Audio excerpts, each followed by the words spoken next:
Poštovani slušatelji i gledatelji Podravskog radija, dobar vam dan u još jednoj emisiji 5 do 12. Učenici osnovne škole Molve Sebastijan Hontić, Lucija Kovaček i Donatela Kolarić proveli su tjedan dana u Litvi sa svojim učiteljima Zvonimirom Haramijom i Marijom Halaček. Bilo je to još jedno putovanje u sklopu Erasmus Plus projekta Rivers. Meni su se danas u studiju pridružili učenici osnovne škole Sebastijan, Lucija i Donatela. Dobar vam dan. Dobar dan. Te koordinatorica projekta i učiteljica hrvatskog jezika, gospođa Marija Halaček. Dobar dan i vama. Dobar dan i lijepi pozdrav svima iz Molvi, od učenika osnovne škole Molve. Pozdrav svim gledateljima i slušateljima Podravskog radija. Evo, za sami početak, odmah ćemo krenuti na našu temu. Krenut ćemo s jedinim muškim, odnosno jednim dječakom u ovom društvu, Sebastijanom. Možeš nam bolje malo i precizirati kuda ste vi točno putovali? Znači, mi smo išli u Litvu. To je država u sjevernoj Europi i kraj Baltičkog mora. Koje gradove ste posjetili tamo? Bili smo u Litvi, u Kaunasu i Kedanjaju. Koja škola je bila domaćin? Rito se zvala, ja mislim. Što ste naučili u toj školi? Učili smo kako reciklirati, kako odvajati smeće. To. Koliko je zapravo vremena trebalo za samo putovanje? Cijeli dan. A koliko ste bili u posjetu dugo? Ko tjedan dana. Oko tjedan dana. Lucija, molim te za naše slušatelje i gledatelje opiši prirodne znamenitosti koje ste tamo doživjeli. Posjetili smo grad Kedajnaj. Tamo protiče rijeka Nevežis, baš kroz taj grad. Bili smo u Kaunasu, bili smo u parku prirode Krekenava, u njihovom muzeju i rijeku tamo. Što ti se od toga najviše svidjelo? Definitivno park prirode Krekenava. Što bi izdvojila iz parka prirode? Vidikovac, visok 27 metara. 27 metara, odlično. Donatela, tamo su vjerojatno bile i neke radionice, molim te opiši nam malo. Izrađivali smo kuće za ptice i oni su nam dali sav pribor, sav alat. Mi smo sami morali sastaviti tu kućicu i urediti je i sve. I na kraju smo je mi izvijesili, kao objesili smo je na stablo i sad će valjati nam ptice kao doći. Izrađivali smo i zrcala, odnosno mi smo dobili oblike zrcala razna. Mogli smo birati naravno koji želimo. I onda smo ih ukrašivali sa malim staklima, kao komadićima stakla. I to smo ponijeli kao doma za uspomenu i to. To se također može shvatiti kao recikliranje neko, jel? Da, to je bio način recikliranja. I imali smo kao radionicu gdje odvajamo otpad, kao kvizove razne i tako. I to je to. Sebastijane, na samom početku si spomenuo recikliranje. Možeš nam opisati još malo o tome? Znači, učili smo u koje kontejnere treba, koje smeće ići. Znači, plastika gdje treba papir, staklo i to. Imamo informaciju da je bio i neki fashion show. Bio je. Znači, trebali smo napraviti kostime od recikliranoga papira. I onda to smo se prezentirali. I kako je to otprilike izgledalo? Ko fashion show. Pa reci slobodno, Sebastijane, da si ti bio naš predstavnik. Pa iza učiteljice, možda i ispred nje, bio sam predstavnik. Odlično. Učiteljice, evo idemo malo na vas. Tamo je bio neki seminar za učitelje. Molim vas, opišite nam malo više to. Tako je, znači između ostaloga Erasmus Plus projekti na svojim mobilnostima imaju različite radionice, kao što ste upravo čuli, vezane uz aktivnosti za učenike, ali i one koje su rezervirane malo, ajmo reći, teže ili ozbiljnije za same nas, sudionike i organizatore, koordinatore, dakle za same učitelje. Na svaku mobilnost dolaze, osim nas koordinatora, bar još nekoliko učitelja iz neke škole. Tako da se nas okupilo 12 učitelja iz 6 različitih zemalja, dakle iz Litve, iz Portugala, Grčke, Slovačke i Hrvatske, evo, u kojoj smo zajedno razgovarali o tome na koji način možemo živjeti, a da je naš način života održiv. To je ono što mi danas zovemo održivi razvoj, jel? Mm-hmm. Ili efektivno upravljanje, management, dakle, našim životima, našim resursima, izvorima energije, zaštita prirodnih resursa. Bilo je dosta zanimljivo zato što je naš predavač bio, ajmo reći, po iskustvu i godinama dosta mlađi, on je bio student, ali je on bio nekadašnji učenik gimnazije koja je bila nama domaćin, tako da je to bila njegova velika čast da predstavlja zapravo svoje znanje svojim učiteljima. Bilo je izuzetno zanimljivo, naravno sve se odvijalo na engleskom jeziku, sve radionice u kojima su djeca pričala bile su se odvijale na engleskom jeziku. Između ostaloga tijekom ovoga izlaganja mi isto učitelj trebali smo nešto naučiti i znati, pa smo imali da, ne pitalice. To je bilo jako zanimljivo jer smo pokušali varati hoćemo li podići da ili ne i onda se zapravo razvila jedna kompeticija među članovima različitih timova u toj jednoj internacionalnoj sredini. Bilo je zanimljivo što su učitelji iz Bugarske priznali da su najmanje informirani o tome kako reciklirati, kako odvajati otpad ili što je zapravo održivi razvoj. Mi smo možda nekad bili u zabludi, mislili smo, konkretno kolega iz Portugala je rekao da, s obzirom da je on vegetarijanac, znači on više štiti okoliš. A onda smo došli zapravo do zaključka da i to ovisi o tome gdje on kupuje proizvode kojima se hrani.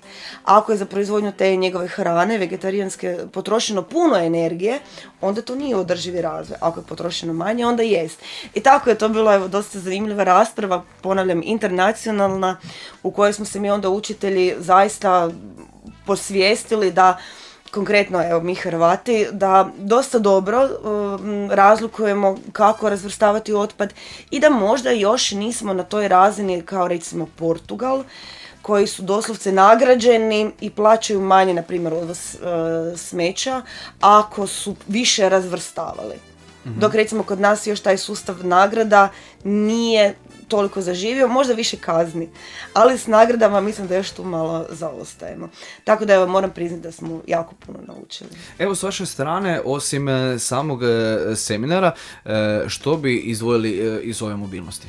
Da, evo, mi smo, kao što je rekao Sebastian, otišli malo prema Baltiku i očekivali smo možda neke velike razlike u recimo hrani i nekim tradicijama i običajima. Na našu sreću nije bilo tako velikih razlika, osim što smo iskušali, na primjer, sladoled od krastavaca, ali to će vam učenici reći zašto baš krastavaca. To je nešto što recimo nismo dotad probali. Naše iskustva vezana uz tradiciju i običaje su slične njihovima, dakle oni su jako gustoljubivi i vrlo profesionalni, što se nama jako dopalo jer smo znali u svakom trenutku gdje što trebamo ići raditi. Recimo, znalo nam se dogoditi na primjer na Siciliji da je program dosta ležeran, pa kaže se u 10, počne se u 11:30, pa nema veze. Dakle, kod letavaca je to dosta točno određeno i vole se držati zadanog vremena.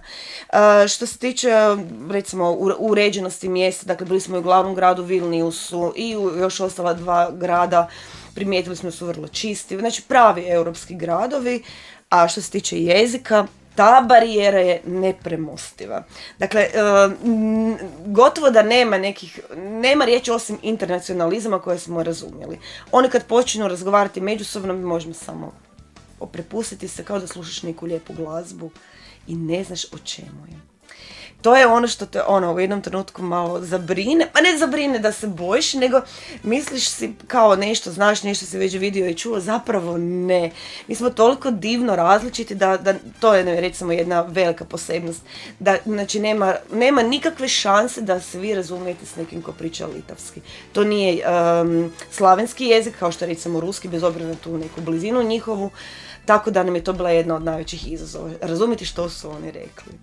Hvala vam, gospođo Halaček, na detaljnom odgovoru. Idemo se malo preseliti opet na učenike. Bio je tu posjet Zoološkom muzeju. Lucija, molim te, opiši malo to. Da, bili smo u Zoološkom muzeju gdje su životinje preparirane. Znači od leptira, od medvjeda, od lava, sve ima, i zmija. Jako zanimljivo i dosta je velik i baš izgleda kao da je realno baš napravljeno. Donatella, što bi ti izdvojila iz posjeta muzeju? Definitivno je orao veliki. To je bio nisam mislila da će biti tako velika kao ono, nisam uopće planirala kao. Sebastian? Meni su pingvini bili zanimljivi. Pingvini, zašto baš pingvini? Pa lepo su izgledali. Aha, u redu. Da, bili su zaista realni, ja sam se zapamtila onu veliku bow koja je bila prikazana u svojoj pravoj veličini i izgledu sa cijelom kožom i s druge strane njezin skelet, tako da se to moglo jako dobro uočiti. I naravno krokodil koji je, kao što je rekao Lucija, prepariran, ali je pojeo 9 ljudi i završio evo u jednom muzeju. Tako je to bilo zaista fascinantno. Svakako za muzej. Da, znači od polarnih medvjeda do zebri, ptica, kao što si spomenula, orla, pa do divljih životinja ili sitnih kukaca, baš nešto što nas je zadivilo, s obzirom da mi je i tema te naše mobilnosti bila koje su biljke i životinje zaštićene u kojoj zemlji. Mi smo prije mobilnosti pripremili nešto što, evo, slušatelji i gledatelji sigurno znaju da se to zove crvena knjiga koju ima svaka zemlja. Mi smo pripremili jednu e-knjigu o tome za znači, svih naših 6 zemalja koje su to najzaštićenije biljke i životinje za svaku zemlju. Naučili smo kako se zove i tako dalje, ali onda kad smo došli u taj zoološki muzej, onda smo doslovno tražili, gle, ova životinja je kod nas zaštićena, u nekoj drugoj zemlji možda toliko i nije. Tako da evo, to je bio jedan izniman susret sa životinjama, iako ne uživo, naravno, s obzirom na hladnoću i na vrijeme koje nas je pratilo, mislim da je ovo bilo pravo mjesto za to. Evo, Lucija, učiteljica je ranije spomenula sladoled od krastavaca. U gradu je najpoznatije uzgajalište krastavaca. Što ste tamo došli vidjeli, šta se tamo događalo? Vidjeli smo velike plantažu krastavca koja je dosta i velika i unutra je dosta vruće. Tako da nismo baš mogli ni previše biti unutra jer je dosta zagušljivo. Vidjeli smo kako je dugačko to i široko dosta. Ja ću te podsjetiti da je bilo preko 60,000 sadnica krastavaca koje su ogromne u tom stakleniku. Ima 100 metara jedan red kao po dužini. Tako je. Bravo da mi to. I svaki radnik mora pobrati bar, ja mislim, 5 redova krastavaca. To je svakako zanimljivi prizor za vidjeti. Je. Evo, što smo dobili, Sebastian, kad smo izašli? Dobili smo, mislim, 2 kutije krastavca. Što smo napravili s njima? I poklonili smo hotelu našem. Tako je. Naravno, nismo nosili krastavce u Podravinu, iako moram reći da su Portugalci to napravili, ispraznili kofer, koliko su god mogli podijelili suvenira kako bi mogli nositi krastavce u Portugal, jer je njima bilo zanimljivo ta veličina, to je bila ona, recimo, mi bismo rekli nekakva srednja veličina krastavca, koju kažu oni nemaju. Tako da je to bilo baš zanimljivo. Zanimljivo iskustvo da dobiješ na poklon krastavce. Kako da vam donesemo krastavce, evo. Jasno. Evo, Sebastian, što ćeš pamtiti zapravo za cijeli život iz Litve? Bili smo imali završnu večeru, tako se zvala, i tamo je bio party. To je bilo tako zabavno. Plesali smo, pjevali, svirali, predobro je bilo. Odlično. Donatella? Pa proslavili smo tamo i rođendan. Cura iz Portugala je slavila. Ili iz Grčke. Ispričavam se. I uglavnom to je bio nezaboravni stvarno trenutak koji vrijedi pamtiti. Lucija? Zoološki muzej i Vidikovac. To definitivno. U redu, puno vam hvala na odgovorima. Evo, za sami kraj učiteljice, postoje neke najave nove mobilnosti. Tako je, evo, nakon što smo se uspješno vratili iz Litve, živi, zdravi, bez obzira što smo imali otkazani let i bili smo jedan dan dulje u Vilniusu, sve je naravno dobro prošlo. Naše mobilnosti se nastavljamo s time da učenicima pružimo jedno internacionalno iskustvo. Evo, oni su prvi puta letjeli avionom i zanimljivo je kako su to potisnuli. Evo, sad kad ste ih pitali što je zanimljivije, to nije čak niti, evo, promijenili su 4-5 aviona, nema veze, može, oni su spremni na to. Tako da naša mobilnost sljedeća je u planu za ozbiljno. Biće to neki drugi učenici, naravno iz naše škole sa našim kolegama. Ovaj put je to bio sa mnom učitelj likovne kulture Zvonimir Haramija, a na sljedeću mobilnost pridružit će nam se drugi učitelji. Mobilnost će se odvijeti u Grčkoj. idemo u jedan planinski grad Karpenisi koji je udaljen više od 3 sata vožnje od Atene, ali ćemo naravno zadnji dan opet provesti u glavnom gradu Ateni, tako da evo, jako se veselimo toj mobilnosti. Ona će biti, ako bude sve u redu, održana u prvom tjednu lipnja. Nakon toga čekaju nas nova putovanja, ali o tome sljedeći put. Evo, puno vam hvala na današnjem druženju i na svim odgovorima. Hvala vama i srdačan pozdrav. Hvala vam. Meni su ovdje danas pridružili učenici osnovne škole Molve Sebastijan Hontić, Lucija Kovaček i Donatela Kolarić, te naravno koordinatorica i učiteljica hrvatskog jezika, gospođa Marija Halaček.